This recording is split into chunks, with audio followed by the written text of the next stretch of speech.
அன்பார்ந்தவர்களே, புனித கன்னிமரியாவின் விண்ணேற்பு விழாவை இன்று மகிழ்ச்சியோடு நாம் கொண்டாடுகிறோம். அதே போல நாம் அனைவரும் அடிமைத்தனத்திலிருந்து விடுதலை பெற்று நம் நாடு சுதந்திரம் அடைந்து 78 ஆண்டுகளை நாம் கடந்திருக்கிறோம். அந்த சுதந்திர விழாவையும் இன்று நாம் கொண்டாடுகிறோம். இப்படி அடிமையிலிருந்தும் நாம் இருளிலிருந்தும் நம்ம இறைவன் மீட்டிருக்கிறார் என்ற ஒரு உள்ளுணர்வை இன்றைய பெருவிழாக்கள் நமக்கு நினைவுபடுத்துகிறது. அதே போல ஒரு கேள்வியும் எழுப்பப்படுகிறது, உன்னை நீ இழப்பையா, உன்னை நீ இழப்பையா அப்படின்ற ஒரு உணர்வோடு இன்றைய வார்த்தையும் சிந்திக்க அழைப்பு விடுக்கிறது. வாங்க வார்த்தையோடு ஒரு பயணம் செய்வோம். Praise the Lord. இயேசுவுக்கே புகழ், இயேசுவுக்கே நன்றி. இறைவனின் அருட்கரமும் இறையாசீரும் இதோ இந்த அன்னையின் விண்ணேற்பு பெருவிழாவிலே உங்களோடு உங்கள் குடும்பத்தோடும் நிலைத்திருக்க உங்களை நான் வாழ்த்துகிறேன். அன்பில் என்றென்று நிலைத்து வாழுகிறவர்களே, உன்னை நீ இழப்பையா? மரியா இறைவனின் அழைப்பை ஏற்று ஆம் என சொல்லி இறைத்தட்டத்தின் இணையும் நற்பெயரை அவர் பெற்றிருந்தார். கருவறை முதல் கல்லறை வரை இறைவனோடு பயணித்தார். அன்னையின் தாய்மைக்கும் தியாகத்திற்கும் பரிசாக இறைவன் அவரது விண்ணகம் எடுத்துக்கொண்டார் என்பதுதான் ஒரு பெருமகிழ்வாக பார்க்கப்படுகிறது. திருத்தந்தை 12ஆம் பயஸ் 1950ஆம் ஆண்டு அன்னை மரியாவின் விண்ணேற்பு விசுவாச கோட்பாட்டினை பிரகடனம் செய்கிறார். மரியா இறைவனின் மாசற்ற தாய்.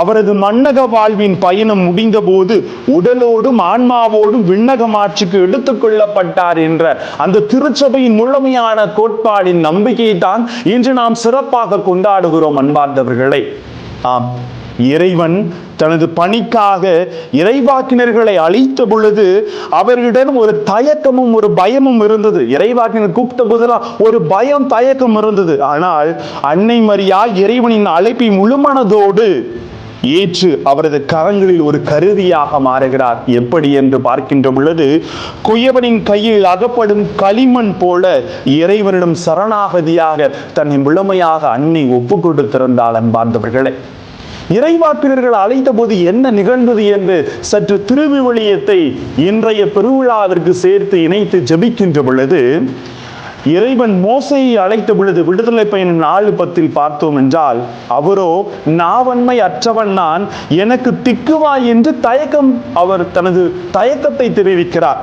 2வது எசையா 6:5 எசையாவை அழைத்த பொழுது, ஐயோ நான் அழிந்தேன், ஏனெனில் தூய்மற்ற உதடுகளை கொண்ட மனிதன் நான் என்று பயத்திலே கதறுவதை நாம் பார்க்கிறோம். எரேமியாவை அழைத்த போது எரேமியா 1:6 வாசித்தோம் என்றால், எனக்கு பேச தெரியாதே, நான் சிறு பிள்ளை என்று அவர் ஒதுங்குவதை நாம் பார்க்கிறோம். மேலும் லூக்கா 5:8 பேதுரு இயேசுவே ஆண்டவர் என்பதை உணர்ந்தவுடனே, ஆண்டவரே நான் பாவி, என்னை விட்டு போய்விடும் என்று அவர் பதறுகிறார். 1 தீமோத்தேயு 1:15 பவுலடியாரை பார்க்கின்ற பொழுது, இயேசுவை மீட்பராக ஏற்றுக்கொண்ட பவுல் பாவிகளில் முதன்மையான பாவினார் என கலங்குவதை நாம் பார்க்கிறோம். இப்படி ஆண்டவர் அழைத்த பொழுது தயக்கத்தையும் பயத்தையும் பதற்றத்தையும் கலக்கத்தையுமே இந்த இறைவாக்கினர்கள் கொண்டிருந்தார்கள்.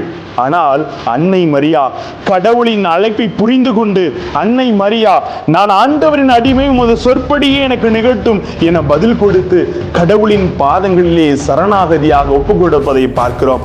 லூக்கா 1:38 வாதித்தோம் என்றால் நமக்கு அது தெள்ள தெளிவாக புரியும்.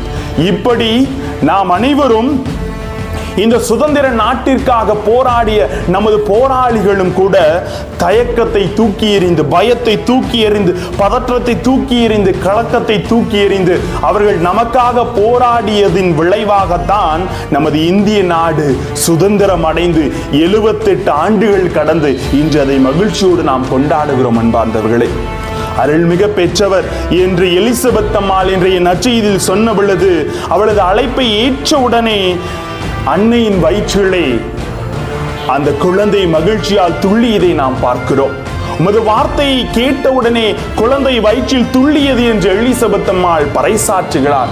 அன்னையின் வயிற்றில் இருந்து ஆண்டவர் மகிழ்ச்சியை தெரிவிக்கிறார். என்பார்ந்தவர்களே, மேலும் ஒரு பெண்ணால் இழந்து போன இவ்வுலகின் மீட்பையும் மகிழ்ச்சியையும் மரியாவின் வழியாக மீண்டும் கிடைக்க செய்கிறார் இறைவன்.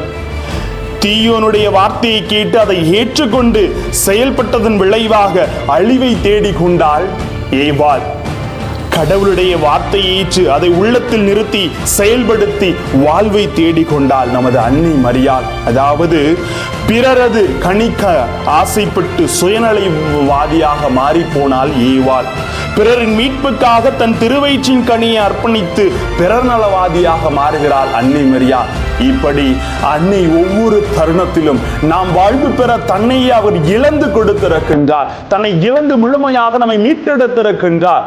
நமது விடுதலையிலே கலந்து கொண்ட ஒவ்வொரு போராளிகளும் தங்களை இழந்து மீட்பையும் விடுதலையை நமக்கு கொற்று சுதந்திரத்தை தந்தது போல அன்னை மரியாள் பாவத்திலிருந்து நாம் மீட்டெடுக்க தன் உதிரத்தை கொடுத்து அதன் விளைவாக இறைவன் இன்று அவரை விண்ணகத்தில் உயர்த்தி வைத்திருக்கார் என்ற அந்த பெருமையின் விழா இன்று கொண்டாடப்படுகிறது. நாமும் நமது வாழ்விலே நம்மை இழப்போம், பிறர் வாழ்வுக்கு வழிகாட்டியாக மாறுவோம். இந்த சுதந்திர தினமும் அன்னையின் விண்ணேற்பு விழாவும் நமது வாழ்க்கைக்கு மகிழ்ச்சி அளிக்கிறது என்பதை உணர்ந்து கொள்வோம். ஆசீர்வாதம் நிச்சயம். ஜெபிப்போமா. அன்பு இறைவா, இதோ எங்களை இழக்க நாங்கள் முழுமையாக தயார் செய்து கொண்டு அன்னையை போல இறைவனது வார்த்தை ஏற்று நாங்களும் செயலாக்கப்பட எங்களோடு தங்கும் ஆண்டவரே. Praise the Lord.